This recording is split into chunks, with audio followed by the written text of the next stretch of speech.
Assalamualaikum, kami dari kumpulan 7 akan membentangkan tajuk tawaruk dalam isu pembiayaan.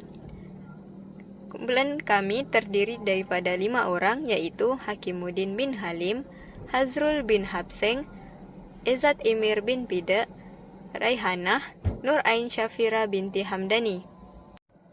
Tawaruk bermaksud meminta wang dan ia bermaksud lebih umum, yaitu meminta wang sama ada diperbuat daripada perak atau emas ataupun wang kertas. Selain daripada itu, ia dinamakan tawaruk kerana ketika membeli barangan tersebut secara bayaran tertangguh, pembeli tidak berniat menggunakan atau memanfaatnya, tetapi hanya ingin menjadikannya laluan ke arah memperoleh wang tunai. Kontrak tawaruk ini melibatkan dua urus niaga, yaitu pada permulaannya ia melibatkan pembelian secara kredit antara pembeli dengan penjual terhadap sesuatu aset, dan kemudiannya pada peringkat kedua di mana pembeli menjualnya secara tunai kepada pihak ketiga. Terusnya, jenis tawaruk. Terdapat dua jenis tawaruk, yaitu tawaruk al-fardi dan tawaruk munazzam. Tawaruk al-fardi di mana konsepnya pembeli pertama membeli barangan secara ansuran daripada seseorang dan menjualnya kembali kepada pihak ketiga dengan harga lebih rendah. Tawaruk munazzam pula di mana konsepnya seorang pembeli yaitu mutawarik membeli barangan secara tangguh di pasaran dalam negara maupun luar negara, dan institusi kewangan bertindak menguruskan atau mengatur perjanjian sama ada oleh institusi kewangan itu sendiri atau melalui ejen dan secara langsung antara pembeli dan institusi kewangan pada harga yang lebih rendah. Terdapat 5 rukun tawaruk. Yang pertama, penjual. Yang kedua, pembeli akhir. Yang ketiga, mutawarik yaitu pembeli. Yang keempat, barangan. Dan yang terakhir, sigah. Terdapat 3 pihak dalam tawaruk. Yang pertama, pelanggan yang memerlukan wang tunai. Yang kedua, pihak bank yang menawarkan wang. Yang ketiga, broker yang menjual komoditi.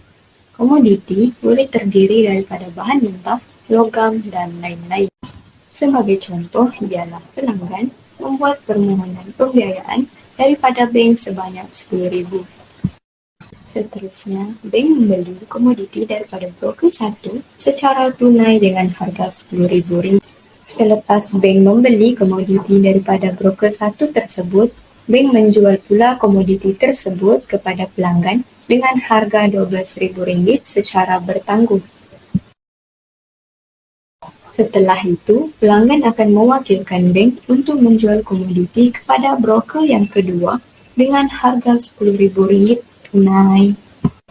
Yang terakhir, pihak bank akan mengkreditkan hasil ataupun jualan komoditi kepada pelanggan. Oleh itu, pelanggan akan mendapat pembiayaan sebanyak RM10,000 dan akan membayar hutang sebanyak RM12,000 secara bertangguh kepada bank. Fatwa dalam produk tawarruk. Mari kita lihat seperti yang tertera di bawah melalui OIC Fiqh Islamic Academy yang mengadakan perjumpaan pada April 2009 yang diadakan di UAE. Mereka berbincang pelbagai isu termasuklah aplikasi tawarruk ini yang dijalankan di institusi-institusi perbankan. Namun fuqaha yang terlibat sepakat kedua-dua tawarruk terancang, munazam dan tawarruk terbalik aksi ini tidak mematuhi syariah dan tidak dibenarkan kerana transaksi ini berlaku secara serentak dan mempunyai hela riba. Okey, seterusnya mari kita lihat melalui Islamic Fiqh Council Muslim World League yang memfatwakan aplikasi tawarruk diharuskan pada perjumpaan ke-15. Jenis tawarruk yang dibincangkan oleh fuqaha adalah tawarruk fikhi. Menurut majoriti fuqaha, aplikasi tawarruk dibenarkan merujuk kepada ayat 275 surah Al-Baqarah yang membenarkan jual beli dan melarang riba. Perjumpaan seterusnya yang membincangkan aplikasi tawarruk iaitu pada perjumpaan ke-17 di Mekah Mukarramah pada September 2003.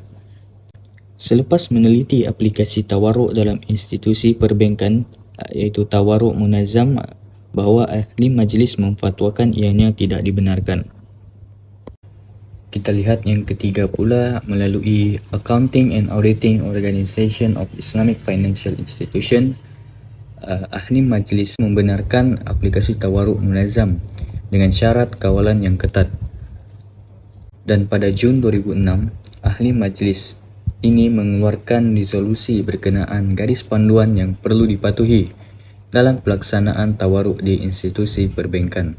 Garis panduan yang dikeluarkan bertujuan adalah menjaga kemaslahatan pihak yang terlibat dan menjaga keselarian institusi perbankan terhadap kepatuhan syariah. Seterusnya, melalui Majlis Penasihat Syariah Bank Negara Malaysia ataupun MPS BNM. Pada tahun 2015, MPS BNM membincangkan pelbagai isu antaranya berkenaan konsep tawaruk. Dalam mesyuarat tersebut, MPS membenarkan aplikasi tawaruk sebagai alternatif kepada bai'inah yang tidak dibenarkan oleh majoriti fuqaha. Namun sehingga kini aplikasi tawaruk digunakan secara meluas dalam produk deposit, pembiayaan dan pengurusan risiko di institusi-institusi perbankan Malaysia. Walaupun tawaruk munazam ini diiktiraf oleh BNM, aplikasinya dikawal selia oleh MPS BNM agar tidak terkeluar dari landasan syariah. Melalui proses ini juga, MPS BNM telah mengeluarkan satu panduan konsep tawaruk sebagai rujukan institusi perbankan di Malaysia. Dalam panduan konsep tersebut merangkumi modus operandi secara terperinci dan pengurusan risiko bagi produk tawaruk. Seterusnya, saya akan terangkan bahagian perbezaan pandangan mazhab. Dalam bahagian ini, setiap mazhab mempunyai rujukan tersendiri untuk mengutarakan pandangan mereka. Pertama sekali, mazhab Syafi'i. Dalam mazhab Syafi'i, tawaruk juga dikenali sebagai al-zarnaqah. Hal ini sebagaimana dikemukakan oleh salah satu ulama besar Syafi'i terdahulu, iaitu Abu Mansur Al-Azhari, yang mendefinisikan al-zarnaqah dengan seseorang membeli barang secara kredit, kemudian dia menjual kembali kepada selain penjual pertama secara tunai. Dalam mazhab Syafi'i, transaksi al-tawaruk dibenarkan berdasarkan pengiktirafan transaksi al-innah dalam kitab Melihat kepada pandangan ulama, mazhab Syafi'i tentang kebenaran transaksi bai' al-innah yang hanya melibatkan dua pihak, maka dapat disimpulkan bahawa transaksi bai' al-tawarruk yang melibatkan tiga pihak adalah lebih utama untuk dibenarkan. Seterusnya, mazhab Hanafi. Dalam mazhab Hanafi, Ibnu Al-Humam membahagikan pandangan mazhab Hanafi berkenaan bai' al-tawarruk kepada dua, iaitu tidak disukai dan dibenarkan. Ibnu Humam menetapkan bahawa hukum yang membenarkan tertakluk kepada kontrak yang melibatkan bai' al-tawarruk dan hukum tidak disukai kepada transaksi bai' al-innah, yang mana transaksi ini melibatkan kontrak dua hala untuk mendapatkan wang tunai. Dapat disimpulkan bahawa ulama mazhab Hanafi melihat transaksi bai' al-innah secara dua hala yang menyebabkan komoditi yang dijual beli kembali kepada penjual asal adalah tidak disukai ataupun tidak dibenarkan. Seperti yang kita ketahui, dalam transaksi bai' al-tawarruk, komoditi akan dijual kepada pihak ketiga. Ia tidak termasuk dalam perkara yang tidak disukai dan tidak pula dilarang oleh ulama mazhab Hanafi. Dalam mazhab Maliki pula, Ibnu Al-Qasim menyatakan dalam Al-Mudawwanah bahawa dia bertanya kepada Imam Malik tentang seorang lelaki menjual komoditi sebanyak 100 dinar pada waktu yang tetap. Setelah selesai transaksi dilakukan di antara dua pihak, pembeli tersebut berkata kepada penjual, "Jualkan ia untukku kepada orang lain untuk mendapatkan tunai, kerana aku tidak ada kebolehan menjual." Imam Malik menerima transaksi tersebut sekiranya tiada sebarang perjanjian di antara pihak ketiga dengan penjual pertama. Al-Karafi mengatakan bahawa sesungguhnya Kami hanya melarang ketika mana transaksi jual beli yang kedua diatur oleh penjual pertama. Dapat disimpulkan bahawa hukum bai' al-tawarru' tidak dinyatakan secara jelas dalam mazhab Maliki. Walau bagaimanapun, ia dapat difahami daripada kenyataan mereka bahawa bai' al-tawarru' secara klasiknya diterima dalam mazhab Maliki. Dalam mazhab Hanbali pula, pandangan yang kuat dan terpilih dalam mazhab ialah membenarkan transaksi bai' al-tawarru'. Al-Mardawi, seorang ulama yang dihormati dalam mazhab Hanbali, menyatakan bahawa keharusan ini adalah pandangan yang disokong dalam mazhab Hanbali dan ia dipegang kuat oleh majoriti pengikut-pengikut mazhab ini.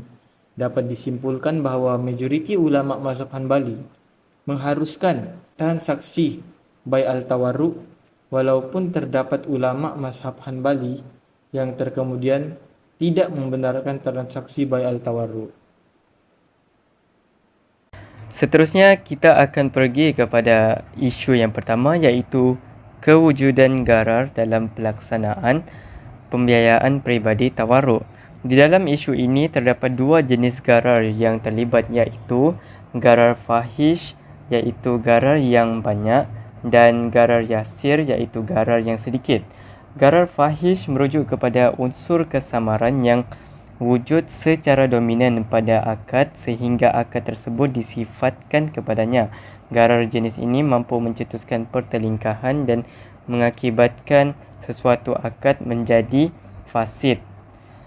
Gharar jenis ini dilarang secara jelas melalui dalil-dalil syarak dan ia sebenarnya boleh dielakkan tanpa menghadapi sebarang kesulitan. Sesungguhnya para fuqaha telah bersepakat melarang berlakunya gharar fahish.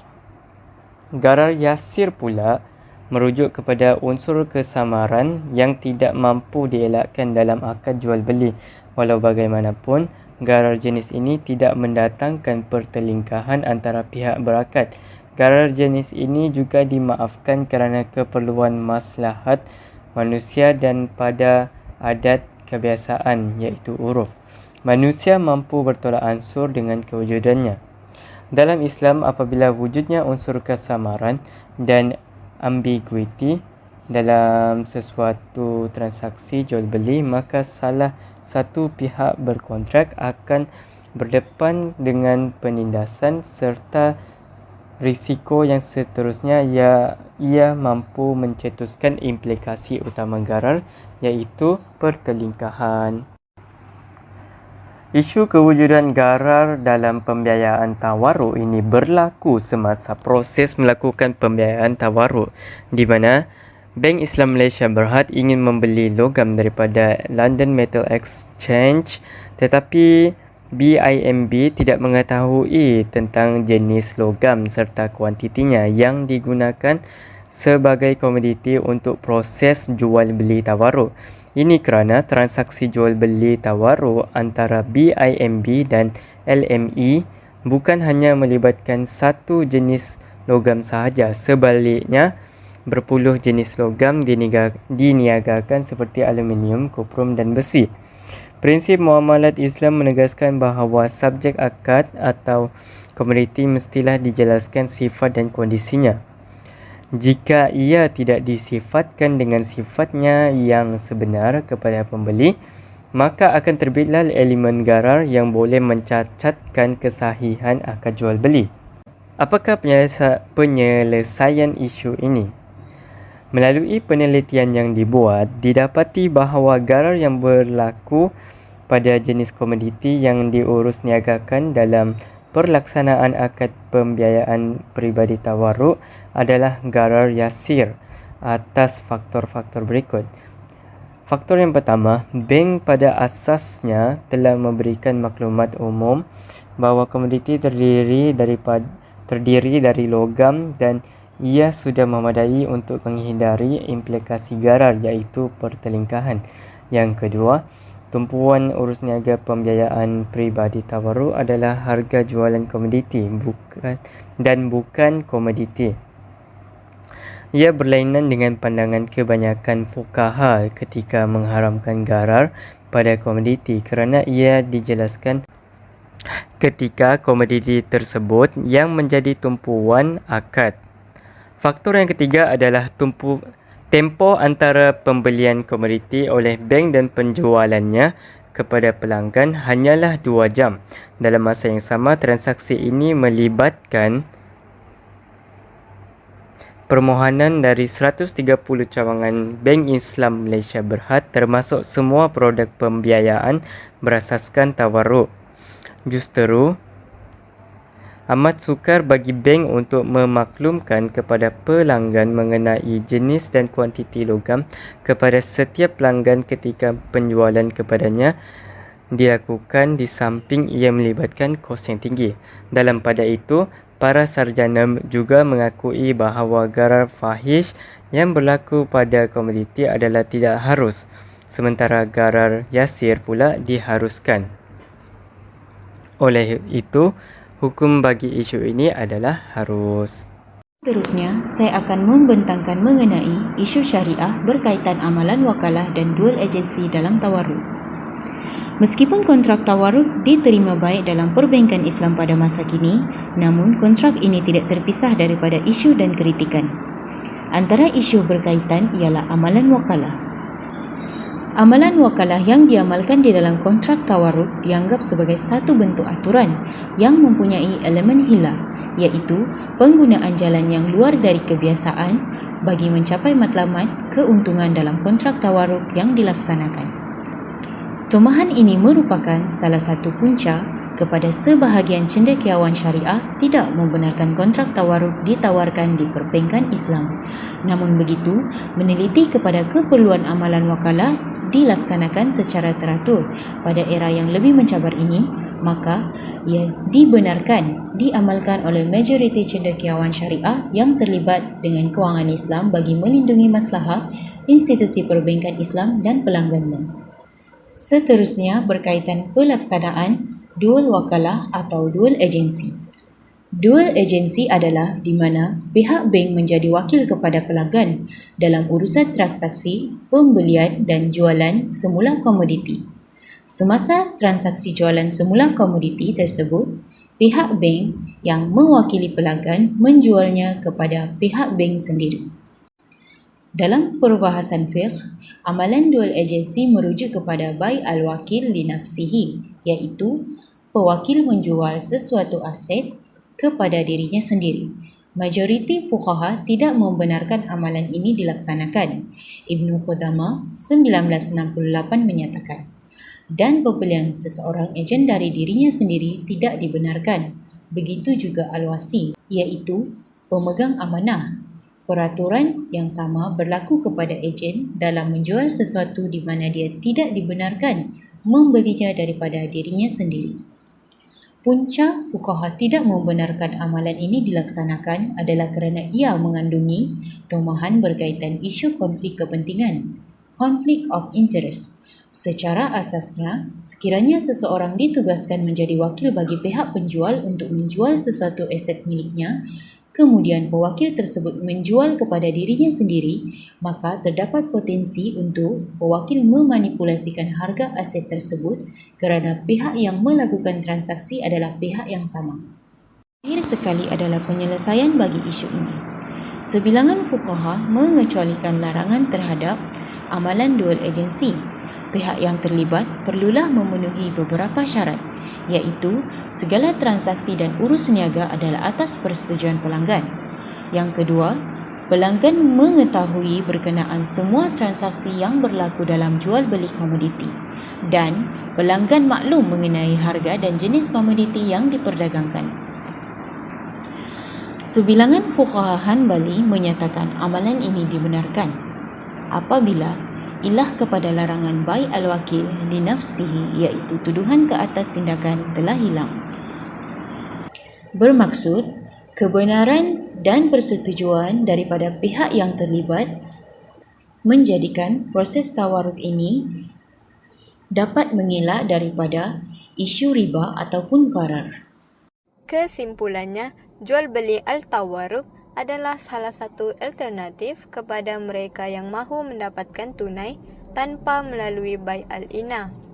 Dengan adanya jual beli tawarruk, wang tunai boleh diperoleh dengan cara menjual semula secara tunai sesuatu barangan yang telah dibeli secara kredit kepada pihak ketiga.